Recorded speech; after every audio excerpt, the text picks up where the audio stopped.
and welcome. It's 10 a.m. on Thursday, the 5th of February. You're tuned into our mid-morning newscast here on Arirang TV. It's great to have you with us. I'm Mark Broome. Let's take a look at what's making the headlines. U.S. Defense Secretary nominee Ashton Carter vows to maintain a tough stance against North Korea. He also says he would be very inclined to give lethal arms to Ukraine. South Korea and China have agreed to set up a military hotline within the year so they can coordinate their response to emergencies and communicate on a more regular basis. Plus, Jordan's King Abdullah pledges a relentless war against Islamic State, saying the gruesome murder of a Jordanian pilot at the militants' hands will not be in vain. Our top story this morning, the man in line to become the next U.S. Secretary of Defense is talking tough on North Korea. At his Pentagon confirmation hearing on Wednesday, Ashton Carter vowed to use all necessary force to defend the U.S. against Pyongyang's ballistic missile threat. And striking a hawkish tone, Carter also stated his support for sending more weapons to Ukraine. Connie Lee reports. U.S. Defense Secretary nominee Ashton Carter has vowed to use a full range of capabilities to protect the U.S. against North Korea. This includes deploying more ground-based missile interceptors in California and Alaska, regions that could be reached by North Korea's ballistic missiles. Carter's remarks came in his written answer to the Senate Armed Services Committee for his confirmation hearing on Wednesday. He added that North Korea's ballistic missile and weapons of mass destruction are a serious and direct threat to U.S. forces in the Asia-Pacific region and to regional allies and partners.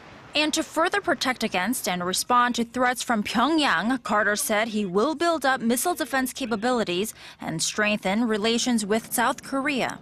And besides North Korea, Carter talked about the escalating tensions in Ukraine, saying he is inclined to send lethal weapons to Kiev to help Ukrainian troops fight pro-Russian rebels. I think we need to support the Ukrainians in defending themselves. He also emphasized the importance of pressuring Russia through other means.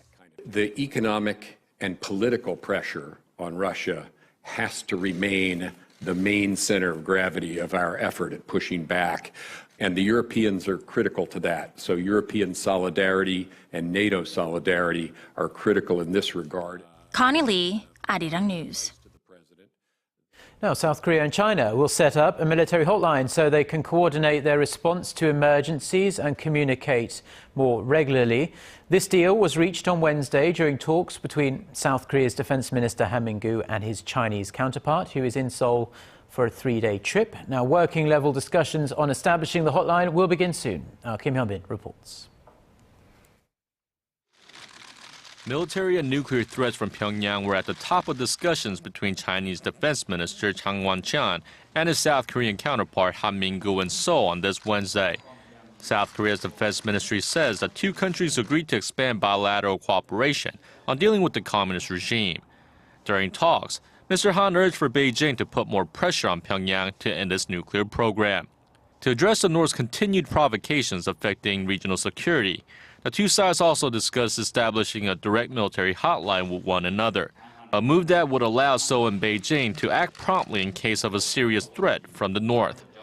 In addition, an agreement was made to hold working-level talks on the matter starting next week, with an aim to open the hotline within the year. South Korea and China have had hotlines between their navies and air forces since 2008. But a proposal to set one up between their defense ministries, dating back to 2007, was put off as China was hesitant to risk its relations with the North. This communication channel is widely expected to not only enhance security on the Korean peninsula, but also increase the pressure on Pyongyang. Kim Hyun-bin, Arirang News. Now, it looks like there may be progress in reopening the long-stalled six-party talks on denuclearizing North Korea. Officials in, say, South Korea and China held productive talks in Beijing over this very issue. Seoul's top nuclear envoy Hwang Jung-guk met with his Chinese counterpart Wu Da-wei on Wednesday, and they discussed Pyongyang's nuclear program and ways to resume the multilateral talks, which were last held all the way back in 2008. The South Korean embassy in China said the two sides exchanged views on Pyongyang's relationship with its neighbours and also its worsening relations with the U.S. North Korea has slammed a recent remark made by a key UN official, saying his words were a grave insult to its supreme leadership. In an interview with the North state-run Korean Central News Agency on Thursday, a spokesman for the North's foreign ministry said that UN Special Rapporteur on Human Rights in North Korea, Marzuki Darusman's remarks earlier in the week were nonsense and that Pyongyang would not forgive acts challenging its regime. Now, Darusman told the Associated Press on Monday that some 100,000 political prisoners in the North's prison camps could be released immediately if the Kim Jong-un regime was replaced with a new leadership. The North Korean official added that in this interview that Pyongyang would verify all testimony given by North Korean defectors. South Korea's finance minister says a tax hike should be the last resort to pay for expanded welfare programs. Speaking at the National Assembly on Wednesday, Choi Kyung-hwan said the government's priority is still on expanding the country's tax revenue by identifying those people and companies in the so-called underground economy that do not pay the tax they should. He added that the ruling and opposition party should first agree on the scope of social welfare before they start trying to work out how to finance it. The minister's comments come as the ruling Saenuri party has slammed President Park Geun-hye's recent pledge to increase welfare without actually raising taxes. And President Park Geun-hye has taken another step towards realising her vision of building a creative economy with the launch of a new innovation centre that will hopefully become a hub for local bio and cosmetics industries. Our Song Ji-sun reports. A practical support center and regional hub that helps startups turn their creative ideas into businesses. That's the idea behind a group of innovation centers that are key to President Park Geun-hye's envisioned creative economy. On Wednesday, President Park opened a new center in Chungcheongbuk-do province that will specialize in bioindustry, cosmetics, and renewable energy. A total $1.5 billion will be invested in the Center for Research and Development in Bioindustry, Medical, and Renewable Energy Technologies over the next 3 years. Part of the idea behind these centers involves large conglomerates providing smaller firms with know-how and resources. At the Chungcheongbuk-do Center, LG will play that role, with its healthcare arm sharing over 27,000 patents with smaller companies seeking to start businesses. The central province is known for producing 1/5 of the country's cosmetics. President Park pointed to China as an important target market for Korean cosmetics, as China is the world's second largest cosmetics market after the U.S., growing at an average of 10% each year. She also called on women in the region to participate in making a Korean wave of cosmetics overseas.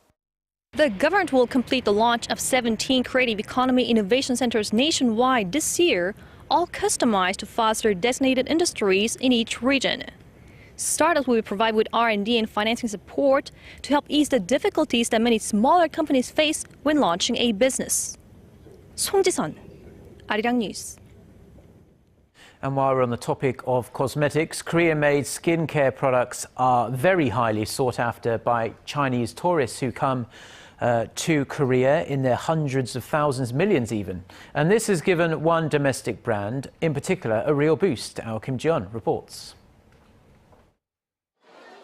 Chinese tourists are vacationing in Korea in ever larger numbers, and they're not going home empty-handed. Cosmetic products are some of the popular items bought by the 6 million Chinese tourists that visited the country last year.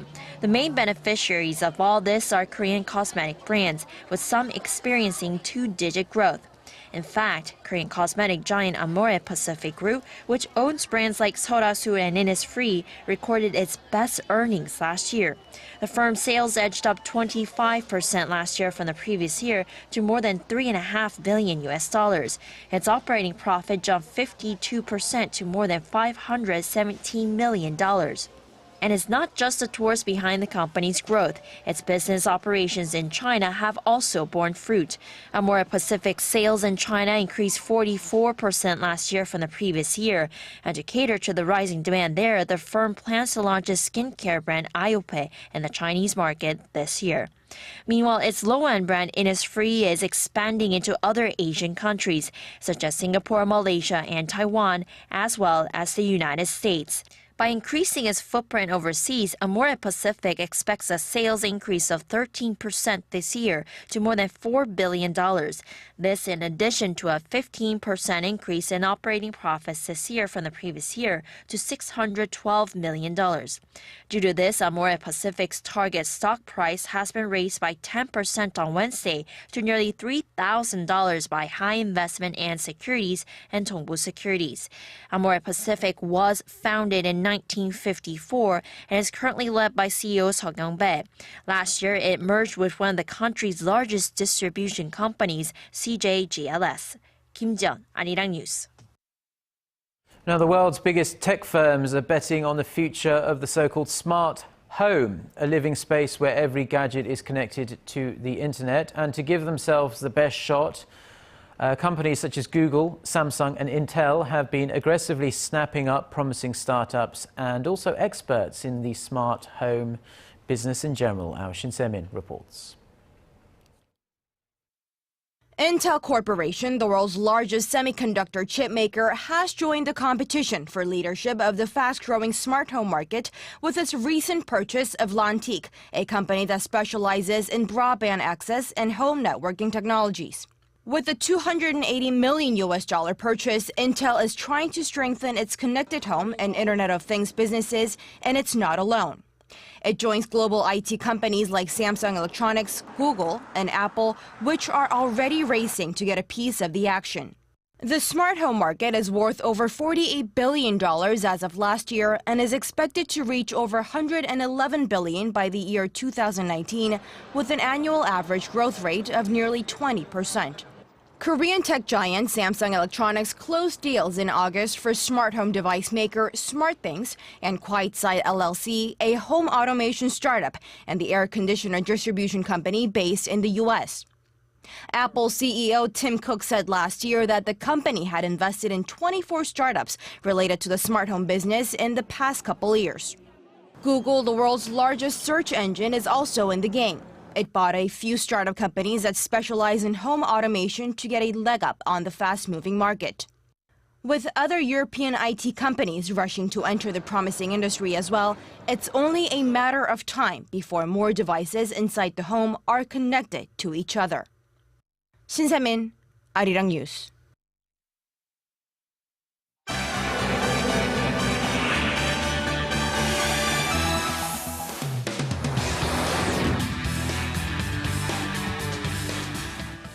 Now for news on yet another passenger plane crash in Asia, this time in Taiwan. We connect to Eunice Kim at the news center. So Eunice, this routine domestic flight quickly turned into the stuff of nightmares. This jet, which you've seen videos of on news reports by the hour, it seems, smashing into a bridge and then into a river in Taipei.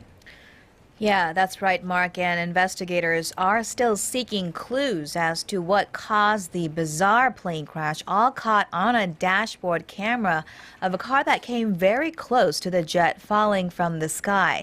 Dramatic video captured the ATR-72 clipping an overpass before crashing into the Keelung River. The wing of the plane was confirmed to have hit a taxi.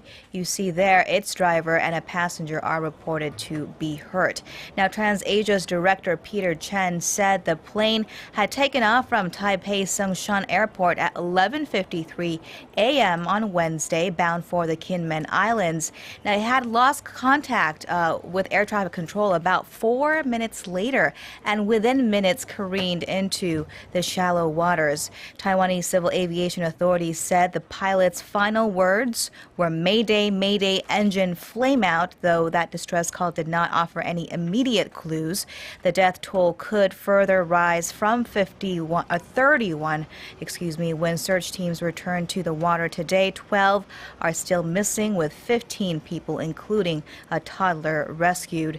The TransAsia flight was carrying 2 tour groups from China, and Wednesday's crash was the airline's second in less than a year, Mark. Yes, well, when you see the video and the wreckage there, it's hard to believe that anyone really survived that accident. Now, that's right. Yeah, on to Jordan now then, and the Arab Kingdom was very quick to respond to the killing in a very brutal way of that young Jordanian pilot. It swiftly carried out death sentences on 2 inmates in Jordan that have links to Islamic State. Yeah, and it seems the very public killing, much less by fire, has only galvanized Jordan against IS, at least for now. There was a very public show of mourning and defiance on Jordan's televisions, and newspapers had one-word headlines across the front page reading barbarity. Now, Jordan's King Abdullah promised a relentless war and a severe response against the extremist group. State TV quoted the nation's monarch as saying the war will be waged to, quote, protect our faith, our values, and human principles. At dawn on Wednesday, Amman swiftly hanged 2 Iraqi jihadists on Jordan's death row, including Sajida al-Rishawi, the woman IS had demanded in exchange for Kenji Goto. Government spokesman Mohammed al-Momani hinted at an intensified collaborative effort with coalition members against IS. He said a military response will be announced at a future date. Yeah, and Eunice, and prior to that pilot's murder, there had actually been talk in Jordan about reducing or completely withdrawing from the international coalition against IS, but the mood has clearly swung back completely in the other direction. But we'll be watching developments very closely there. Thank you very much, Eunice, and we'll see you back at noon. See you then.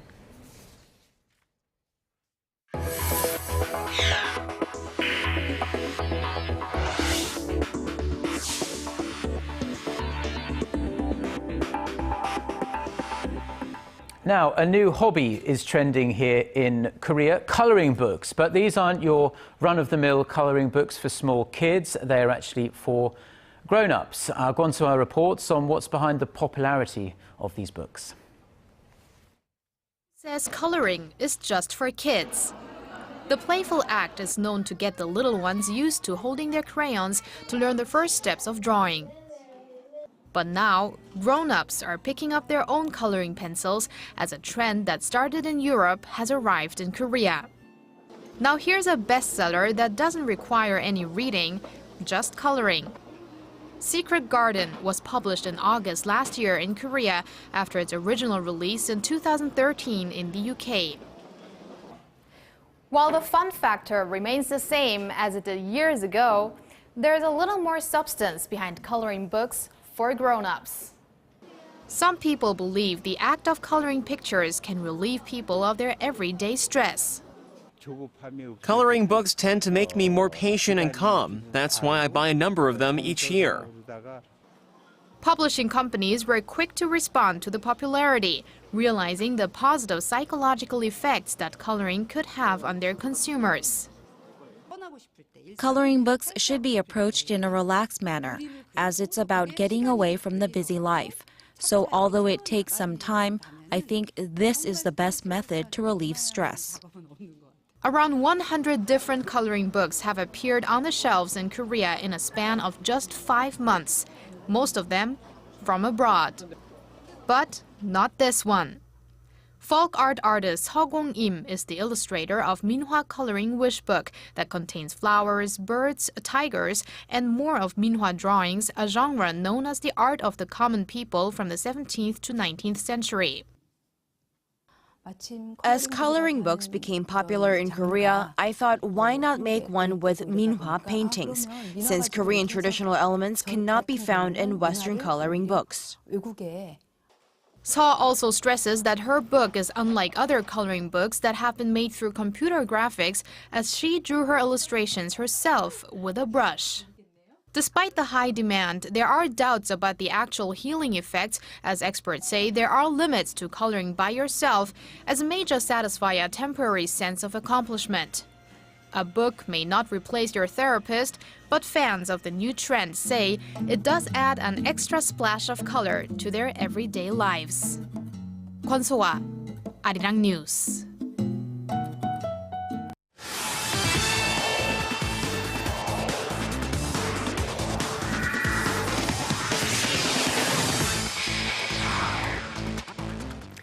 And a good Thursday morning to you all as we kick things off with the ongoing controversy involving Park Tae-hwan. Now, in the latest report, it won't be just his medals that will be stripped. His teammates' medals will be stripped as well for all the relay competitions during the 2014 Incheon Asian Games. Because as we all know, there is no I in team. Now, according to FINA's doping control rules, if any member of a team competition, such as the relay events, are found to have been doping, then the entire team will be stripped of the medals as well. And with Park Tae-hwan and his teammates winning 3 bronze medals during the 2014 Incheon Asian Games, not only will he be stripped of the medals, but his teammates as well. Now, speaking of teams, the Korean national football team has been in the spotlight a lot as of late, thanks to their remarkable run at the 2015 Asian Cup in Australia. And of course, of those players who really shined, it was also Ki Sung-young, the captain of the national team, who held a brief press conference on Wednesday before leaving to England. Now, at the Incheon International Airport on Wednesday, the South Korean playmaker talked about the disappointment of having to finish second, but was also pleased with the way the team is shaping up. He added that it's great to hear that his buddy Lee Chung-young is returning to the English Premier League and vowed to continue his current form with his club Swansea City. Meanwhile, his return is quite the pleasant news for his club, as they remain winless in 2015 since Ki Sung-young left for the Asian Cup. Now, while Ki Sung-young is doing a great job as the captain of the Korean national football team, 10 years from now, there's a good chance that Lee Seung-woo of Barcelona youth team might be the skipper. And with his future ever so bright, his club isn't willing to sell him, especially to Real Madrid. Now, reports coming out this week that their arch rivals, Real Madrid, are keen on purchasing Lee Seung-woo from Barcelona. There were rumors that the transfer might actually happen, but no way, Jose, says Barcelona, who made it clear that the Korean Messi is not for sale, despite his ongoing suspension, which will keep him from playing until he turns 18. Now, last year, due to a breach of international youth transfer rules, Lee Seung-woo has not been able to play for his club as he turns 18 in January of 2016. Now, you can ask any golfer, and they'll tell you that a caddy is very important in the success of your game, and the caddies know that, which is why a group of caddies are suing the PGA. Now, a total of 82 caddies in the PGA have come together to file a lawsuit against the PGA, asking for a better work environment, including health insurance and severance pay. But one of the major issues are the bibs that they wear with sponsor logos. They stated that the PGA receives $50 million a year through these sponsors, but none of which are given to the caddies, despite having to wear these outfits with the sponsor logos. Meanwhile, the PGA have yet to state what they plan to do just yet. And that's going to wrap it up for me. This has been SJ. Have a great rest of the day, and see you guys again for your sports needs.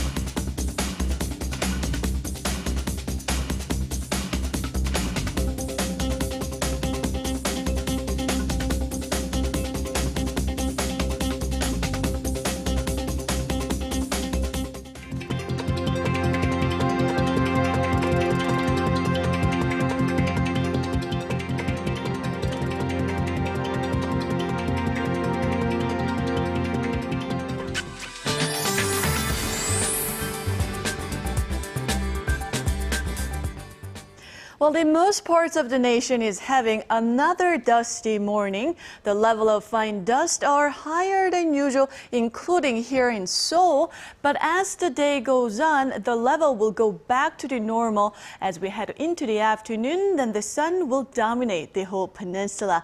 But parts of the east, like Gangwon-do and Gyeongsangnam-do provinces, will have to deal with more snow of up to 15 centimeters till this afternoon. So be careful of massive snowfall if you're in those areas. With that in mind, let's take a closer look at the readings for today.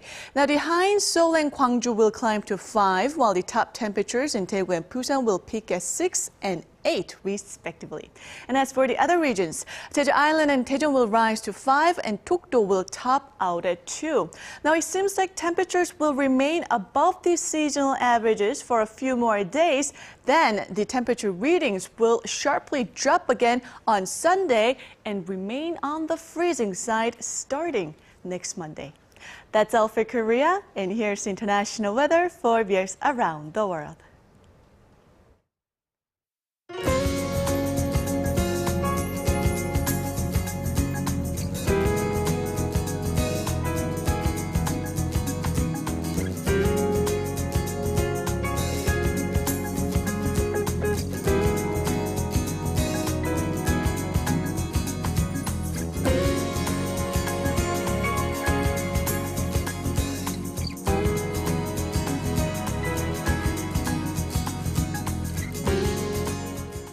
Well, that's all we have for now. Plenty more stories worth checking out on our website, arirang.co.kr/news. And we'll be back at noon Korea time with our next newscast. Until then, goodbye.